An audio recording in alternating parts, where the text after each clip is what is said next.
Terima kasih Ibu Elvia. Yang terhormat Bapak Wakil Menteri Keuangan Republik Indonesia, Profesor Suhasil Nazara. Yang terhormat Bapak Profesor Mardiasmo selaku Ketua DPN IAI. Saya juga melihat di sini ada Pak Binsar selaku Ketua DKSAK dan juga para anggota DKSAK yang hadir. Kemudian kami juga melihat beberapa anggota DPN IAI. Kemudian para narasumber yang telah hadir mewakili berbagai institusi, kemudian juga anggota Task Force CCR IAI yang kami kasihi, dan tak lupa juga barangkali peserta yang hadir melalui kanal YouTube. Selamat pagi, salam sejahtera buat kita semua.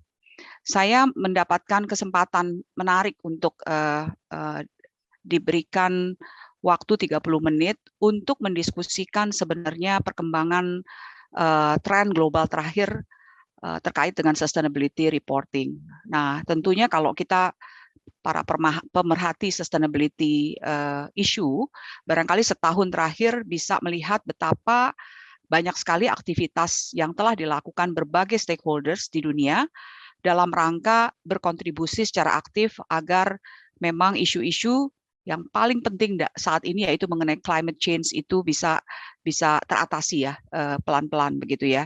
Nah, kalau kita bicara sustainability memang isu ini sangat luas. Sebenarnya climate change itu hanya salah satu daripada isu. Tentunya menarik kenapa dalam 1 tahun terakhir isu yang paling banyak diperdebatkan itu adalah isu climate change. Oleh karena itu mungkin kami akan membuat konteks pada pagi hari ini, barangkali kalau kita bicara sustainability reporting, yang paling menjadi isu utama yang dilihat merupakan salah satu informasi yang harusnya didapatkan oleh para stakeholders adalah yang terkait dengan climate change. Mungkin konteksnya seperti itu ya. Next.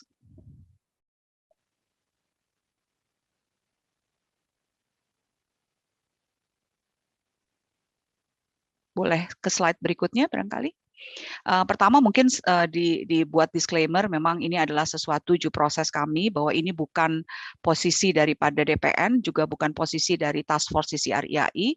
Jadi bahan yang akan didiskusikan pada pagi hari ini adalah merupakan bahan pembahasan dan bukan merupakan posisi atau formal position daripada institusi IAI sendiri ya. Baik. Kalau kita bicara tadi climate, paling banyak isu yang diangkat pada setahun terakhir adalah investor sendiri merasa bahwa report yang dimiliki, yang didapatkan dari market itu dianggap tidak memadai untuk mereka bisa mengambil keputusan mengalokasikan dana kepada perusahaan-perusahaan yang memang mempunyai kontribusi signifikan terhadap climate change ini. Ya, jadi isu transparansi dan dampak climate change tersebut dianggap memang ini penting karena mereka ingin berkontribusi sebagai investor untuk mengalokasikan dananya sebagai kontribusi mereka terhadap climate change kepada perusahaan-perusahaan yang memang mempunyai kontribusi signifikan dalam climate change ini. Nah, itu yang mungkin menjadi isu awal. Investor merasa mereka tidak punya laporan yang cukup memadai, cukup transparan, dan dapat diperbandingkan untuk mengambil keputusan tersebut. Begitupun regulator mempunyai isu yang sama. Mereka juga beranggapan bahwa pengungkapan dampak keuangan dari climate change ini masih sangat rendah, dan pengungkapan yang diberikan di dalam berbagai laporan-laporan yang ada di market tidak lengkap, tidak konsisten, dan tidak dapat dibandingkan.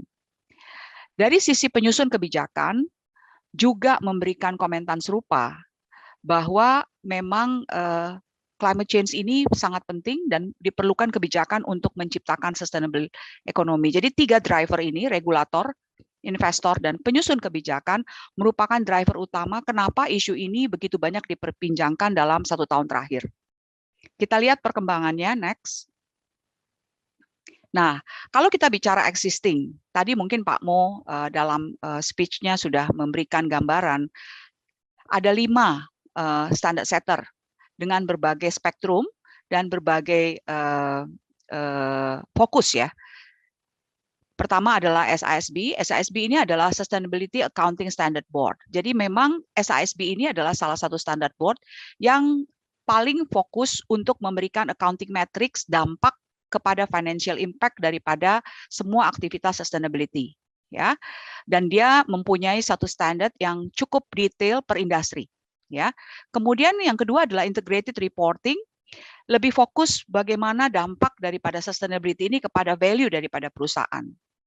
Terakhir, pada bulan Juni 2021, melihat perkembangan daripada isu ini menjadi semakin mencuat, mereka melakukan merger, membentuk satu foundation yang disebut dengan Value Reporting Foundation.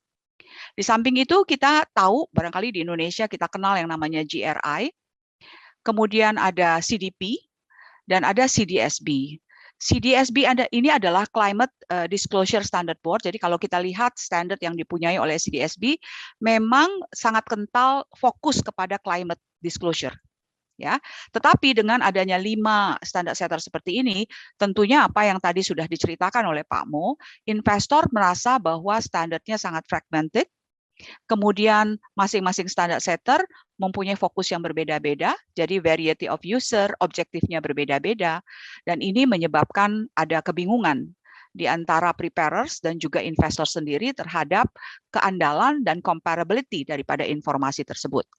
Dan karena itu tentunya upaya perusahaan untuk menunjukkan bahwa dia telah melakukan kontribusi terhadap climate change ini juga mungkin tidak seimbang dengan reward yang diperoleh dari investor. Karena trust dari investor terhadap laporan tersebut masih sangat rendah. Ya, tentu ini mendapatkan fokus di dalam berbagai perbincangan baik di level regulator maupun investor. Sehingga inilah yang kemudian mencerminkan ada growing dan urgent demand terhadap standar global yang harusnya dipunyai untuk supaya laporan sustainability reporting ini bisa lebih comparable. Next. Nah, ini kemudian ada satu research dari Adams and Abayawansa 2021. Ternyata menarik, ini adalah research yang dilakukan selama 2020 pandemi, flow of funds kepada perusahaan-perusahaan yang mempunyai rating baik terhadap sustainability ini ternyata mempunyai respon yang positif dari pihak investor. Jadi kalau di sini dilihat perusahaan yang ESG ratingnya bagus, ternyata itu mendapatkan positive response karena stock returns-nya menjadi higher dan lower volatility, sementara in contrast yang mempunyai effort sustainability yang lebih rendah, ternyata mendapatkan respon yang negatif. Jadi ini research ini sebenarnya menunjukkan betapa memang investor sendiri sudah sangat peduli terhadap bagaimana perusahaan terkait dengan aktivitas sustainability atau terutama dalam hal ini adalah climate change-nya, ya. Jadi kalau di sini kita lihat memang ada 2 driver. Yang pertama adalah capital market, dalam hal ini adalah investor. Yang kedua adalah public policies dari regulator sendiri. Sehingga ini memunculkan demand bahwa kita harus mempunyai yang namanya global standard untuk sustainability reporting. Next. Nah, perjalanan selama setahun, kalau kita sekarang ada di November 2021, kita lihat di September 2020, itu IFRS Foundation itu mengeluarkan yang namanya paper. Apakah menurut stakeholders memang perlu dibentuk namanya global standard untuk sustainability report. Nah, waktu itu kami menerima suratnya, IAI menerima surat dari IFRS Foundation, dan kemudian secara cepat IAI merespon tersebut dengan membentuk Task Force CCR IAI di Desember 2020.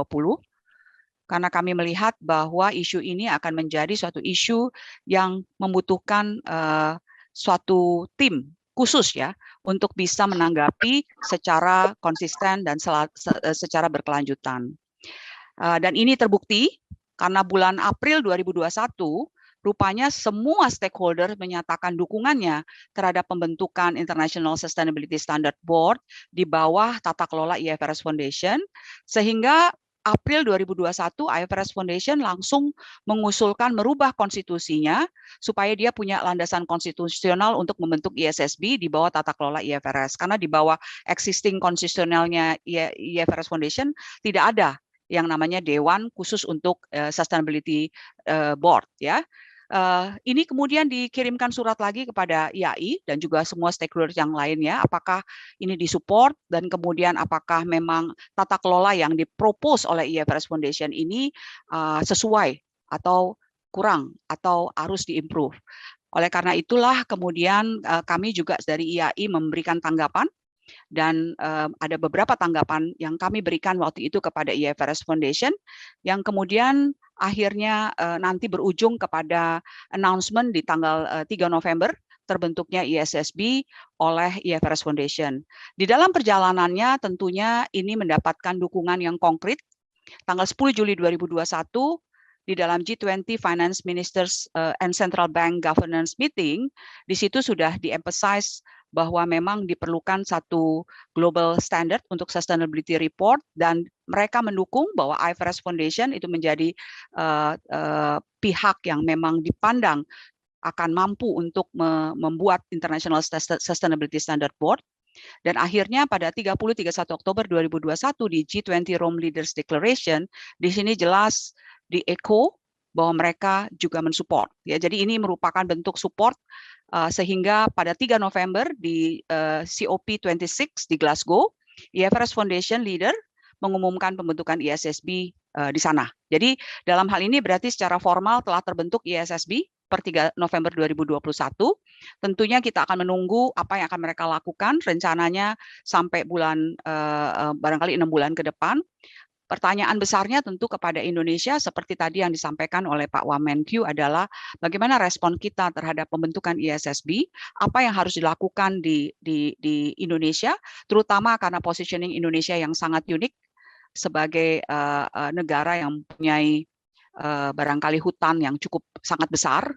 Tentunya diharapkan kontribusi Indonesia ke depannya dalam menurunkan emisi karbon ini pasti akan signifikan. Nah, next. Nah, barangkali mungkin pertama kita diskusi, Bapak dan Ibu. Menurut Bapak dan Ibu sendiri, apakah dengan pembentukan ISSB ini, Bapak dan Ibu yakin bahwa itu akan meningkatkan kualitas sustainability reporting menjadi lebih konsisten, lebih transparan, dan lebih comparable? Silakan Bapak dan Ibu suarakan pendapat Anda melalui polling ini. Ini adalah live polling, jadi kita akan bisa melihat respon dari para peserta yang hadir pada roundtable discussion pada pagi hari ini. Jadi kita melihat di sini tidak ada yang menyatakan tidak setuju. Mudah-mudahan ini sudah close.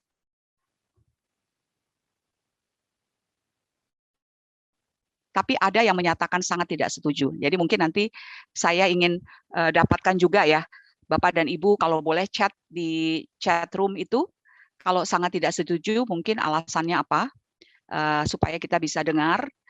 Dan kemudian juga nanti ada session tanya jawab ya Ibu Elvia ya. Mungkin kita boleh undang yang menyatakan sangat tidak setuju untuk bisa memberikan pendapatnya ya. Yang lain saya rasa 70-80% menyatakan setuju dan sangat setuju. Ada 14% yang menyatakan cukup setuju, karena mungkin saya harapkan belum memahami penuh sebenarnya apa nanti yang akan dilakukan oleh ISSB ya. Nah, tetapi ada 6% di sini yang menyatakan tidak setuju dan sangat tidak setuju. Ya, 4-7 bergerak terus, tapi mungkin mudah-mudahan less than 10% itu menyatakan tidak setuju dan sangat tidak setuju. Ini menarik. Mungkin saya usul kepada Bu Elvia untuk menggali lebih lanjut ya alasan daripada peserta untuk menyatakan tidak setuju dan sangat tidak setuju. Next, barangkali kita bisa lanjut. Ya, jadi barangkali Bapak dan Ibu yang mungkin belum sempat untuk mengakses speech dari IFRS Foundation Trustee, announcement 3 November 2021 di UN COP26, ada 3 hal besar yang dinyatakan di situ. Yang pertama adalah terbentuknya International Sustainability Standard Board, itu yang pertama. Yang kedua, mereka juga mengatakan berkomitmen untuk leading investor focused sustainability disclosure organization. Jadi artinya mereka akan fokus kepada organisasi satu yang memang selama ini menjadi standar setter untuk yang investor fokus, dan yang kedua adalah sustainability disclosure. Dan oleh karena itu, kalau melihat di sini organisasi apa saja yang saat ini menjadi fokus mereka, adalah SISB yang merger dengan Integrated Reporting sebagai Value Reporting Foundation plus CDSB, yaitu Climate Disclosure Sustainability Board. Jadi kalau kelihatan dari peta 5 tadi Standard Board, memang sejauh ini yang menjadi fokus daripada ISSB adalah SISB, Integrated Reporting, dan CDSB. Tentunya ini menarik. Kalau ditanya kepada saya alasannya apa, belum ada. Saya rasa mungkin penjelasan kenapa yang dua lagi CDP dan GRI tidak masuk di dalam fokus daripada ISSB, tapi mungkin itu adalah sesuatu yang kita bisa diskusikan. Apakah itu karena fokusnya adalah investor fokus?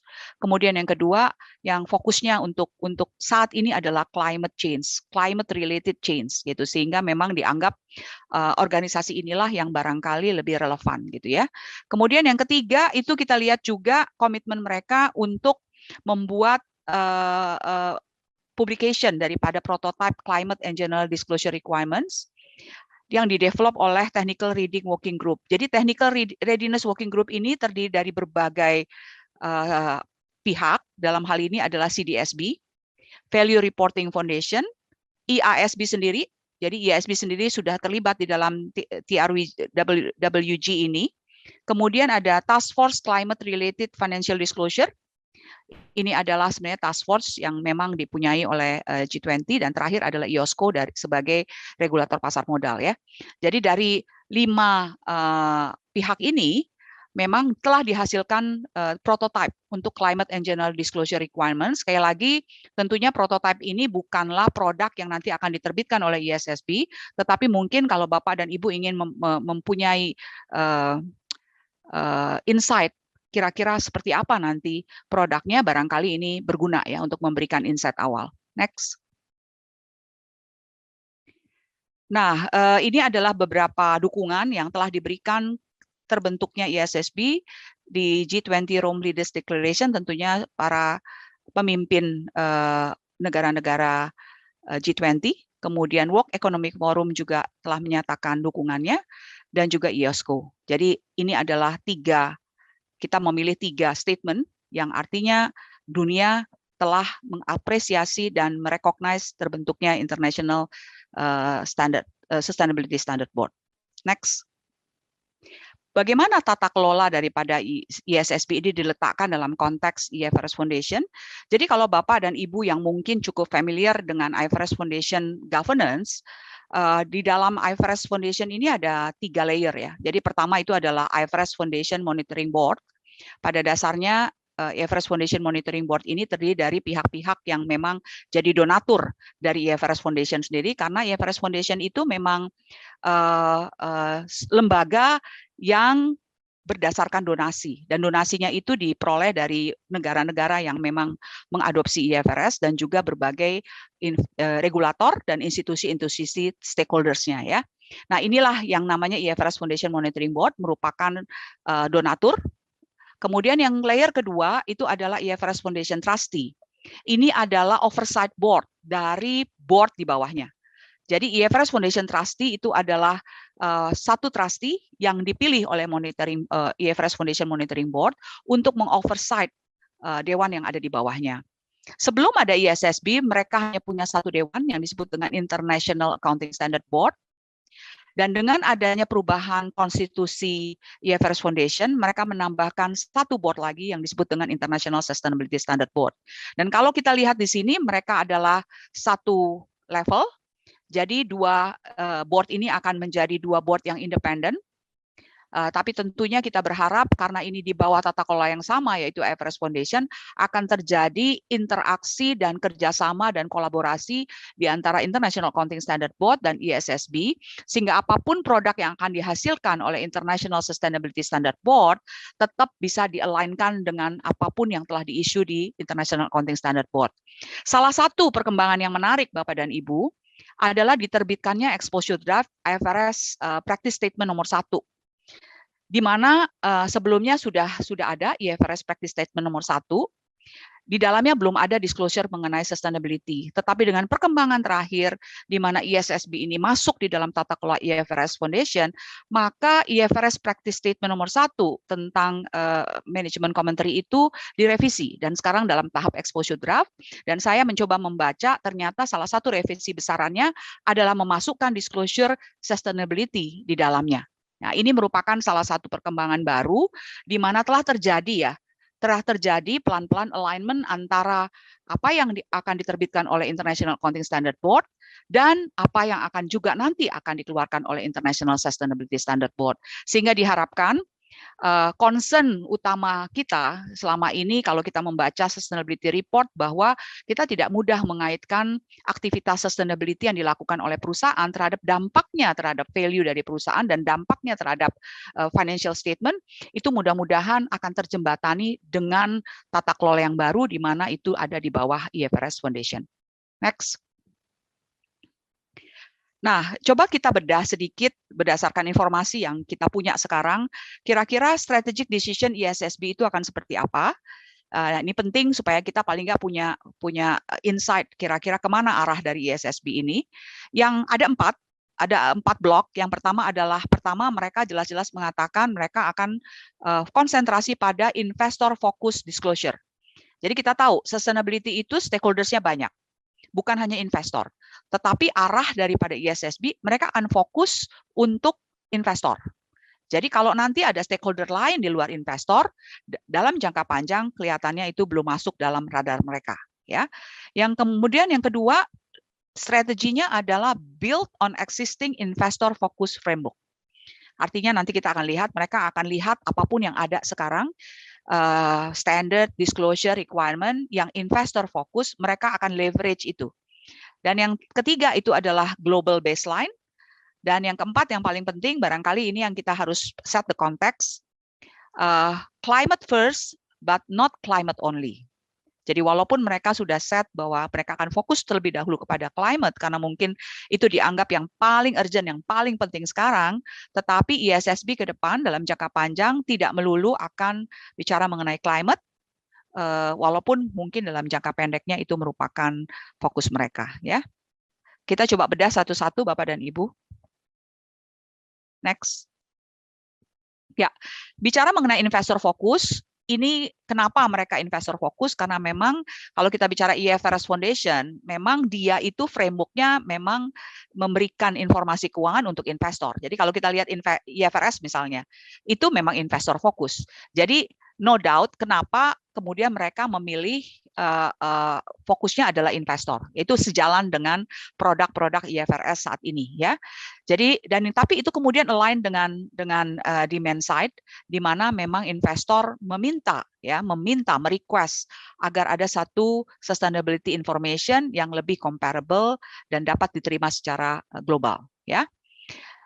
Kemudian yang berikutnya tentu supply side in transition, di mana IFRS menganggap karena ini adalah investor fokus dan demand-nya besar, maka IFRS Foundation dianggap mempunyai tempat yang bagus untuk mengkonsolidasi apapun yang ada sekarang ini. Jadi kita bicara mengenai ada governance yang begitu strong di IFRS Foundation sehingga lebih dari 200 negara di dunia itu mengadopsi IFRS. Ini dianggap merupakan salah satu competitive advantage dari IFRS Foundation untuk bisa juga membuat kesuksesan yang sama di ISSB dan juga sinergi dengan IFRS Accounting Standard sehingga nanti tentunya ada alignment dengan financial reporting. Kemudian propose approach-nya adalah sustainability related financial disclosure. Jadi Bapak dan Ibu, sebelum ini muncul, tadinya saya sendiri berharap apakah ini akan bicara mengenai disclosure atau termasuk di dalamnya measurement, ya. Tapi kelihatannya dalam strategic decision ISSB yang saat ini mereka akan fokus terhadap financial disclosure. Jadi related financial disclosure, ya. Kemudian investor focus for enterprise value over the short, medium, and long term. Jadi investor fokus. Next. Nah, yang kedua Bapak dan Ibu ini yang menarik, build on existing investor focus framework. Karena mereka mengatakan mereka mau build berdasarkan existing investor focus framework, maka kalau dilihat di sini memang yang dimasukkan ke dalam ini isu-isu utama yang dimasukkan ke dalam kerangka yang mungkin mereka akan pertimbangkan waktu mereka membuild SSB standard itu adalah organisasi-organisasi yang memang saat ini fokusnya adalah investor fokus, dan dalam hal ini itu adalah CDSB, SISB, dan integrated reporting. Ya, jadi mungkin itu alasan utama kenapa 3 standard setter ini yang mungkin kerangkanya akan di-leverage untuk bisa membuild yang namanya ISSB standard. Ya, next.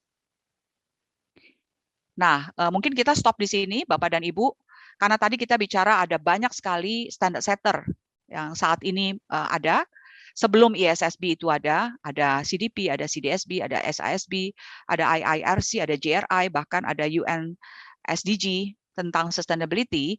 Mungkin menurut Bapak dan Ibu yang barangkali sebagai entitas pelapor, atau barangkali Bapak dan Ibu tahu entitas pelapor di Indonesia dan juga di negara-negara lain, saat ini paling banyak framework apa yang menjadi acuan bagi entitas pelapor yang dipakai untuk kepentingan sustainability reporting?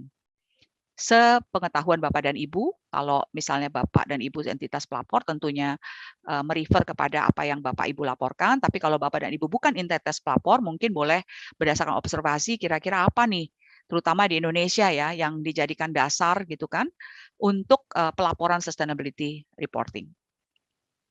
Nah, ini menarik.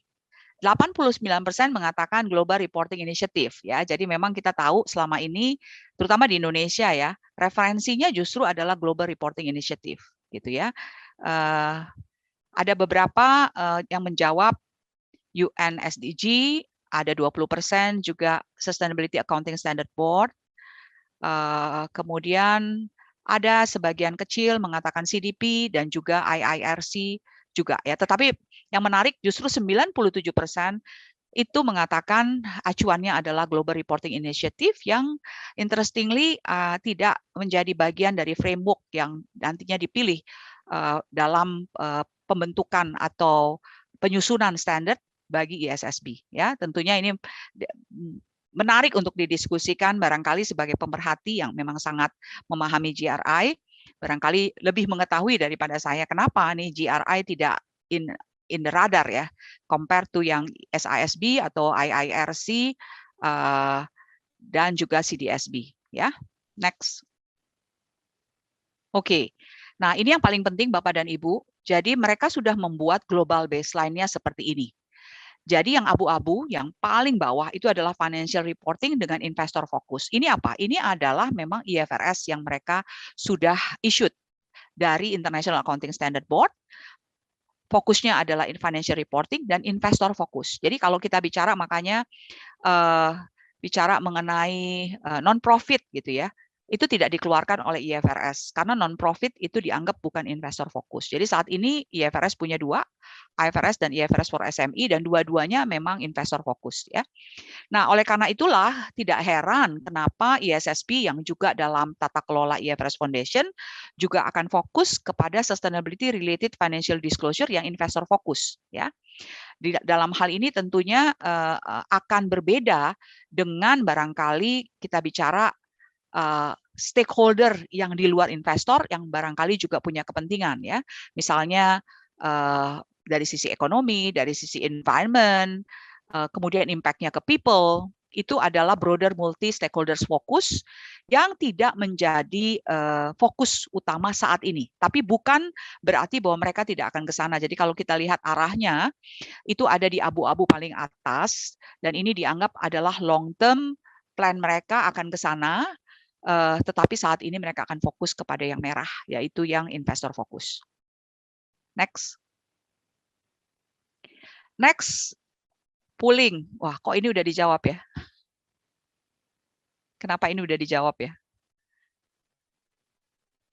Mungkin menarik nih, tiba-tiba ada yang udah menjawab sebelum pooling. Boleh di-reset nggak ya? Barangkali dari panitia untuk meriset ini.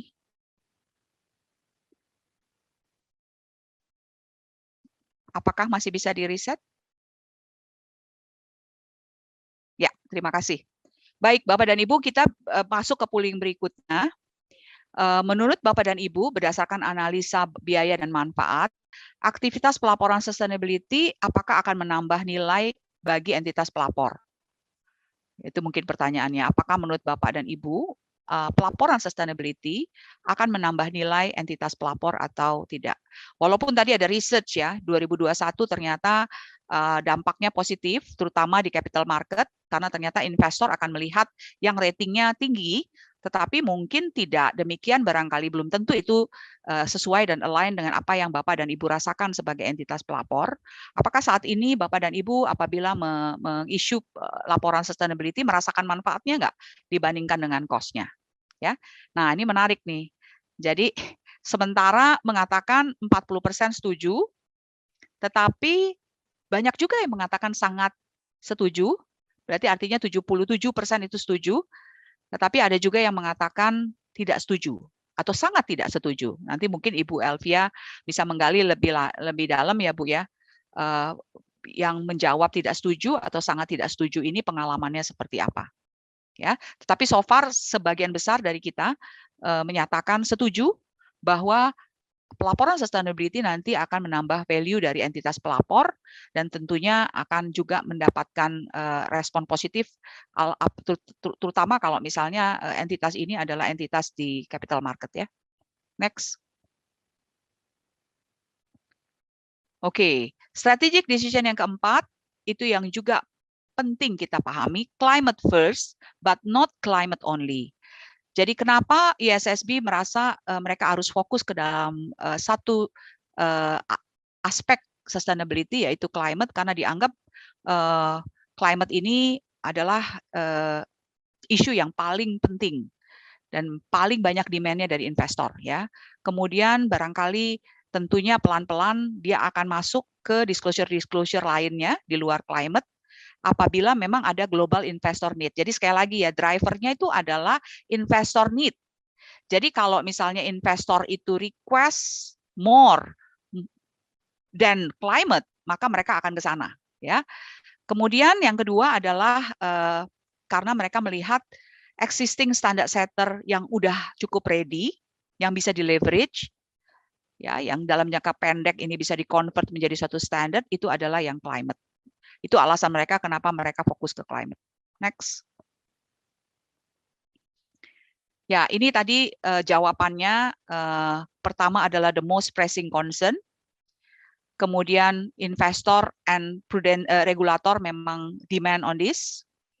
Kemudian yang nomor 3 adalah company sendiri sudah mempunyai berbagai pertimbangan bagaimana sih sebenarnya climate activity ini bisa di-link ke dalam business operation dan mungkin punya impact ke financial reporting. Itu yang paling ready untuk di-align-kan ya, kalau dilihat dari poin nomor 3. Kemudian sekali lagi bahkan mereka mengatakan climate change itu fokusnya adalah greenhouse gas emisi. Jadi emisi gas greenhouse itu akan menjadi fokus mereka secara spesifik. Dan tetapi tentu take into consideration wider environmental factors dan berasosiasi dengan financial risk lainnya. Jadi kalau kita lihat di sini kita bisa expect nanti produk yang akan keluar dari ISSB ini pastinya lebih banyak berkaitan dengan climate, khususnya greenhouse gas emission ya yang terkait dengan itu. Next. Pooling berikutnya, Bapak dan Ibu mohon partisipasinya. Sebagai penyusun laporan keuangan, sebagai regulator, dan sebagai investor, tren global dalam standar pelaporan sustainability yang merujuk pada climate change maupun climate-related risk relevan diadopsi di Indonesia. Apakah Anda setuju bahwa kita perlu juga mengadopsi apapun tren global di mana ISSB akan mungkin nanti akan membuat satu standar yang barangkali internationally accepted gitu ya. Posisi Indonesia harusnya seperti apa? Apakah kita perlu juga adopsi? Ada yang mengatakan sangat setuju, ada yang mengatakan setuju, cukup setuju, tapi ada juga yang sangat tidak setuju. Ya, mungkin Bu Elvia nanti bisa menggali lebih lanjut.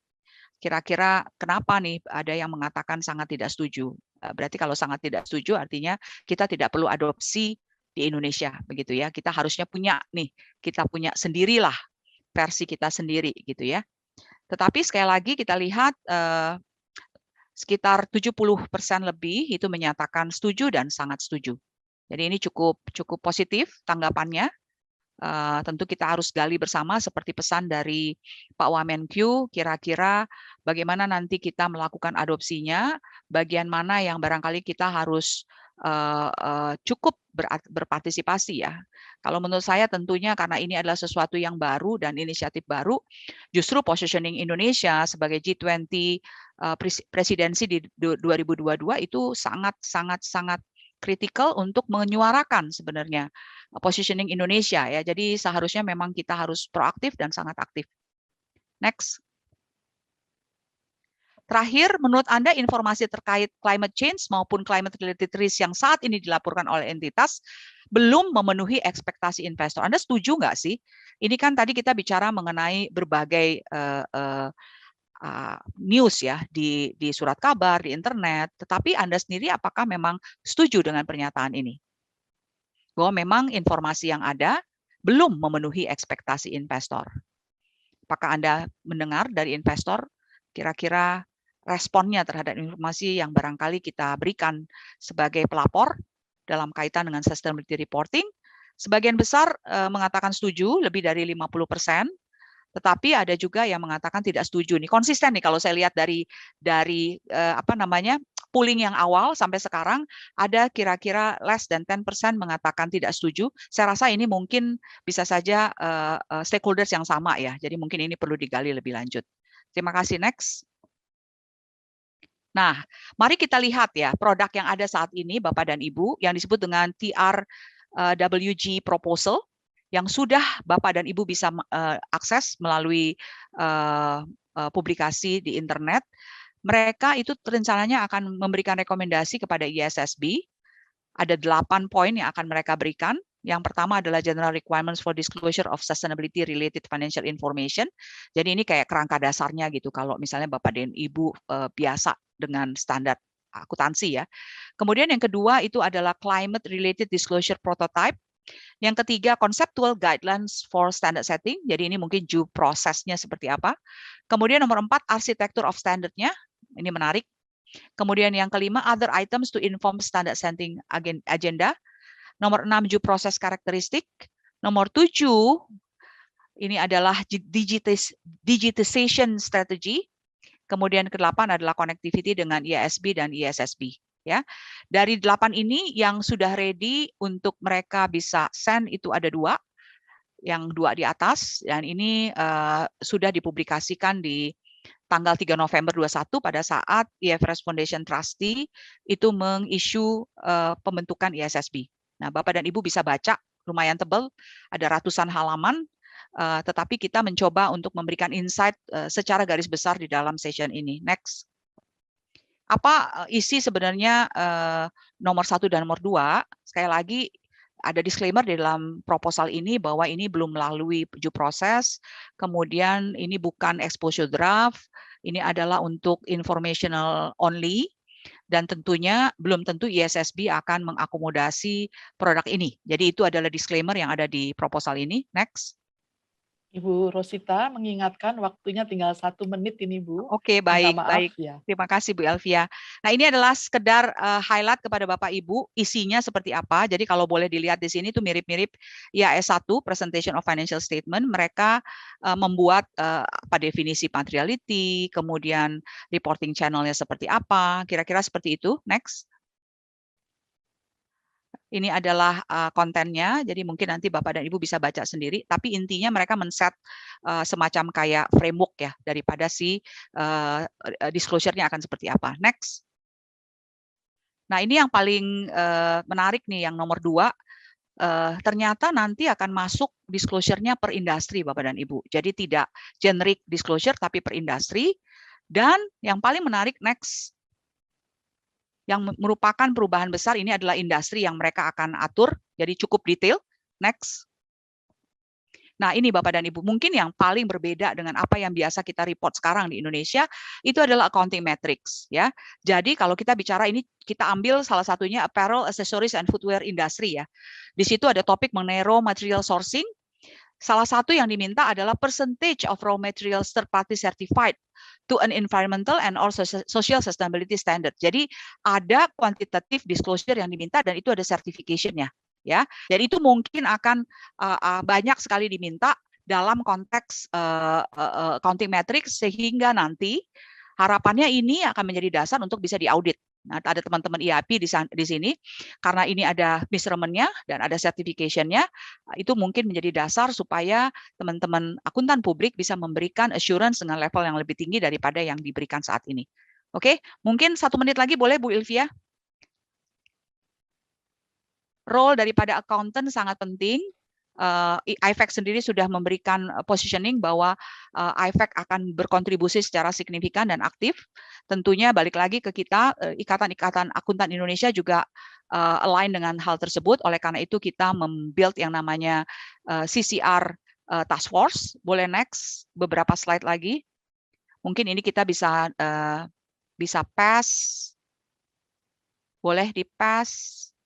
Ya, memperkenalkan Bapak dan Ibu anggota Task Force CCR IAI. Selama ini memang kita mencoba untuk membentuk task force dari internal karena memang ini sifatnya sementara. Jadi di sini perwakilannya dari DPN, DKSKA, DSAK, dan TISAK. Tetapi sekali lagi rencananya memang kita akan memperlebar task force ini karena kita anggap semua stakeholders memang perlu terwakili. Jadi sesuai dengan yang dikatakan oleh Pak Mo, kita minta pihak-pihak yang kita invite saat ini apabila berkenan untuk menjadi bagian daripada task force ini, karena dengan perjalanan ISSB ini, sekali lagi positioning Indonesia itu sangat penting untuk bersuara kencang dan mempengaruhi apapun nanti produk yang dihasilkan oleh ISSB. Mungkin itu harapan kami, semoga setelah task force ini nanti tim dari manajemen IAI akan menghubungi Bapak Ibu sekalian dan meminta kesediaan untuk memberikan wakilnya di dalam task force ini, dan setelah itu barangkali kita punya diskusi yang lebih teknis dan lebih komprehensif untuk memberikan tanggapan secara nyata kepada setiap pergerakan daripada produk ISSB. Mungkin Ibu Elvia, saya rasa mungkin karena waktu saya cukupkan sampai di sini, barangkali nanti kita bisa lanjutkan dalam sesi tanya jawab. Terima kasih Bu.